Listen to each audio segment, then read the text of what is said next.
Welcome to Essential Dialogues. Get this, Sub-Saharan Africa is on the verge of a mobile revolution, and we're diving deep into the GSMA's Mobile Economy Sub-Saharan Africa 2023 report.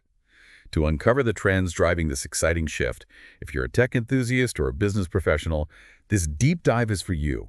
We're talking booming markets and innovative solutions that are shaping the future of mobile in the region. Yeah, it's incredible to see how mobile technology is already a major player in sub-Saharan Africa. The report highlights how it contributed a significant 8.1% to the region's GDP in 2022, amounting to a staggering $170 billion. That's a huge impact, and the report predicts things are only going to get bigger. By 2030, there will be over 200 million new mobile subscribers, bringing the total to almost 700 million. That's like adding the entire population of the U.S. to the mobile landscape. Wow. What's fueling this incredible growth? Well, one of the key drivers is the increasing adoption of 4G technology, which is expected to double in the coming years. At the same time, we're seeing the dawn of 5G. With projections of over 200 million 5G connections by 2030, what's particularly interesting is the role of fixed wireless access, or FWA, in this 5G rollout. Can you explain what FWA is? Yeah. And why it's so important in this context? Absolutely. FWA is basically a way to deliver high-speed internet access wirelessly using 5G networks. It's proving to be a game changer in sub-Saharan Africa, especially in areas where traditional broadband infrastructure is difficult or expensive to install. Imagine bringing high-speed internet to remote communities without having to lay down miles of cables. That's the power of FWA. That makes a lot of sense. And with this rapid growth in mobile subscribers and technology, what's happening with smartphones? Smartphones are becoming the norm in sub-Saharan Africa. The report predicts that by 2030, a whopping 88% of mobile connections will be through smartphones. This shift opens up a world of possibilities, from accessing information and services online to engaging in mobile banking and e-commerce. It's mind-boggling to think about the sheer volume of data this will generate. The report actually states that mobile data traffic in sub-Saharan Africa is expected to quadruple in the next 5 years. That's a data tsunami. Indeed. And it signifies a booming digital economy. Think about the implications for businesses, developers, and even governments. They'll need to invest in robust network infrastructure, data centers, and cybersecurity measures to keep pace with this data explosion. But this growth isn't just about numbers. It's about the potential for innovation and positive change that mobile technology brings. The report highlights some fascinating examples of that, like the fintech revolution happening in sub-Saharan Africa, with mobile money platforms driving financial inclusion for people who've never had access to traditional banking. It's truly transformative. Mobile money is empowering individuals and businesses in the region by providing a secure and convenient way to manage finances, send and receive payments, and even access microloans. It's a prime example of how mobile technology is leveling the playing field and creating new opportunities. And it's not just limited to fintech. The report also talks about the growing impact of artificial intelligence, or AI, in sub-Saharan Africa. Yes. AI is being used in a variety of ways, from optimizing network operations and improving service delivery to powering personalized learning platforms and developing solutions for healthcare and agriculture. We're just scratching the surface of what's possible with AI in this region. It's exciting to see how technology is being harnessed for good. But the report also acknowledges that there are still some significant hurdles to overcome, right? Absolutely. Despite all the progress, there are still gaps in coverage and usage. About 15% of the population in sub-Saharan Africa still lacks access to mobile broadband. And even among those with coverage, over 60% don't use mobile internet. So what's preventing people from getting online, even when they have access? The report points to several factors, including affordability, lack of digital skills, and concerns about online safety. These are complex challenges. What kind of solutions are being explored to address these gaps? One promising approach is the development of Network as a Service models, or NAS, which allows smaller companies to provide mobile services without having to build their own expensive infrastructure. That sounds like a smart way to expand coverage and make it more affordable for consumers. Exactly.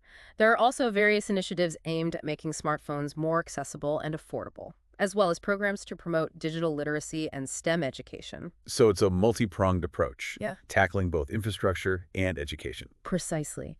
And the report emphasizes that the right policies are crucial for fostering a thriving mobile ecosystem. We need effective spectrum management, robust cybersecurity measures, and initiatives to promote online safety.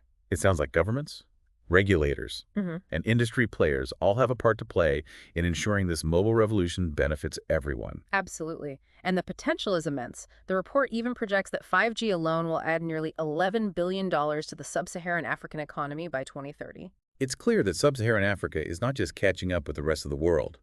In many ways, it's leapfrogging ahead, leveraging mobile technology to create a truly dynamic digital landscape. Exactly. It's a testament to the power of innovation when necessity meets opportunity.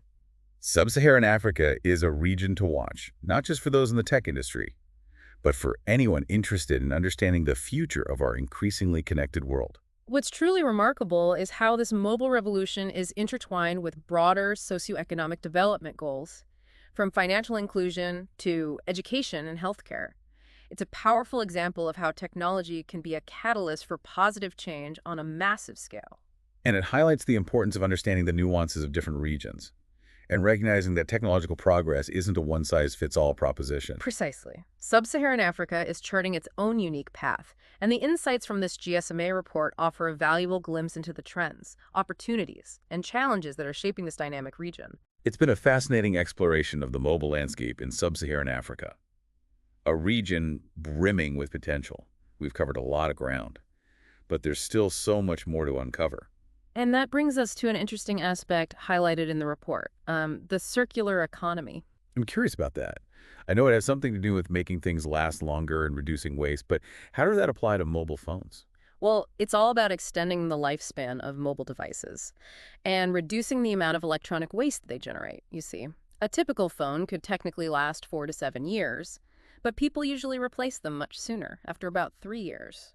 So there's a real opportunity to keep those phones in use for longer, instead of them ending up in landfills. How can that be achieved? Well, that's where initiatives like device trade-in programs, partnerships with recycling companies, and even efforts to design phones that are easier to repair come into play. The report mentions some interesting examples, like Safaricom's e-waste management program and Vodafone's partnership with the World Wildlife Fund to collect and recycle old phones. Yeah, those are excellent examples of how companies are shifting their focus from simply selling more phones to embracing sustainability as a key part of their business model. It's great to see that shift happening. But beyond these industry-led initiatives, what role do government policies play in fostering this mobile revolution? Government policies are crucial to creating an environment where the mobile industry can truly flourish. One of the most important aspects is spectrum management. I've heard that term before, but can you explain what it means and why it's so important? Sure. Spectrum refers to the radio waves that carry mobile signals. Governments essentially control who gets access to which parts of the spectrum, assigning the right amount of spectrum to mobile operators and at reasonable prices. Is essential for supporting network expansion and the rollout of new technologies like 5G. So it's like allocating land for development.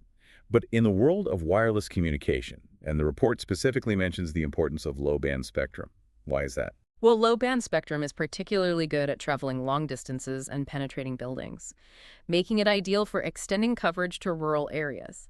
This is essential for bridging the digital divide and ensuring that everyone, regardless of their location, can benefit from mobile connectivity. That makes sense.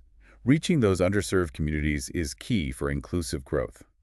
But as more and more people in sub-Saharan Africa get online, cybersecurity becomes a bigger concern, doesn't it? Absolutely. With increased connectivity comes increased vulnerability to cyber threats. The report strongly emphasizes the need for robust cybersecurity measures to protect individuals and businesses in the region. What kind of measures are being recommended? The report calls for governments to strengthen their cybersecurity laws, establish independent cybersecurity authorities, and invest in training cybersecurity experts. It also highlights the importance of educating the public about online safety and promoting responsible digital citizenship. So it's not just about building technical defenses, it's also about creating a culture of cybersecurity awareness. Exactly. Everyone has a role to play in keeping themselves and their communities safe online. Switching gears a bit, I'm curious about the connection between this mobile revolution and the Sustainable Development Goals. How is mobile technology contributing to achieving those goals in Sub-Saharan Africa? Mobile technology is making a real difference. Across various sectors that align with the SDGs, for instance, in healthcare, we're seeing the rise of telemedicine, which enables remote consultations with doctors and healthcare professionals. This is particularly beneficial in areas with limited access to healthcare facilities. That sounds like a powerful way to bring healthcare to underserved communities. Are there other areas where mobile is contributing to the SDGs? Definitely. In education, mobile learning platforms and educational apps are expanding access to quality education, especially in remote areas. We're also seeing initiatives that provide internet access and devices to schools, bridging the digital divide in education. And in a region where agriculture plays such a vital role, I imagine mobile technology is also making a difference there. Absolutely. Mobile apps are empowering farmers by providing them with real-time information on weather forecasts, market prices, and even expert advice on crop management. This helps them to improve their yields and connect with markets more effectively. It's amazing to see how mobile technology is being woven into the fabric of so many different sectors, driving positive change and contributing to sustainable development in Sub-Saharan Africa. And beyond those specific applications, mobile is also playing a crucial role in fostering economic growth and creating job opportunities. The report mentioned that the mobile ecosystem already supports millions of jobs across Sub-Saharan Africa. That's right. The report estimates that over 3.5 million jobs, both directly and indirectly, are supported by the mobile industry. And as the sector continues to expand, we can expect even more jobs to be created in areas like network operations, device manufacturing, app development, and digital marketing. So it's not just about connecting people, it's about connecting them to opportunities. Precisely.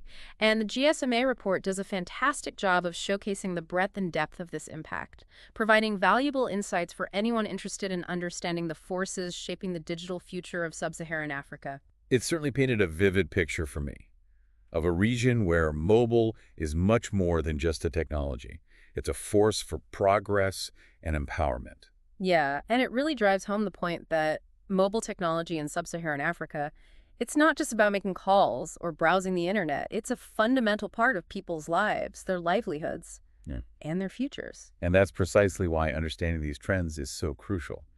Whether you're a tech enthusiast, a business professional, or simply someone curious about the world, Sub-Saharan Africa's mobile revolution offers valuable insights. For sure. As we wrap up this deep dive, what's the one key takeaway you hope our listeners walk away with? I'd say it's the understanding that Sub-Saharan Africa, it isn't a single entity. It's an incredibly diverse region, with each country facing its own unique set of opportunities and challenges. So the mobile landscape reflects this diversity, with different countries adopting different approaches and experiencing varying levels of progress. Exactly. There's no one-size-fits-all solution, and grasping these nuances is essential for anyone looking to engage with the region's mobile ecosystem. So whether you're exploring investment opportunities, developing new technologies, or simply seeking to understand the forces shaping our interconnected world, Sub-Saharan Africa provides a fascinating case study. You know, it reminds us that innovation can spring from anywhere, and that progress often hinges on a combination of technological advancements, entrepreneurial spirit, and supportive policies. This has been a truly insightful deep dive into the heart of Sub-Saharan Africa's mobile revolution. We've explored the trends, the opportunities, the challenges, and the impact of mobile on various sectors. And as we look to the future, it's evident that this journey is far from over. The mobile landscape is constantly evolving, and Sub-Saharan Africa is poised to play an increasingly influential role in shaping that evolution. To our listeners, we encourage you to stay curious, stay informed, and keep an eye on this vibrant region. You might be surprised by what you discover. And perhaps even inspired to be a part of this transformative journey. If you enjoyed this deep dive into the heart of Sub-Saharan Africa's mobile revolution, be sure to like, share, and subscribe to Essential Dialogues for more insightful conversations on the trends shaping our future. Until next time.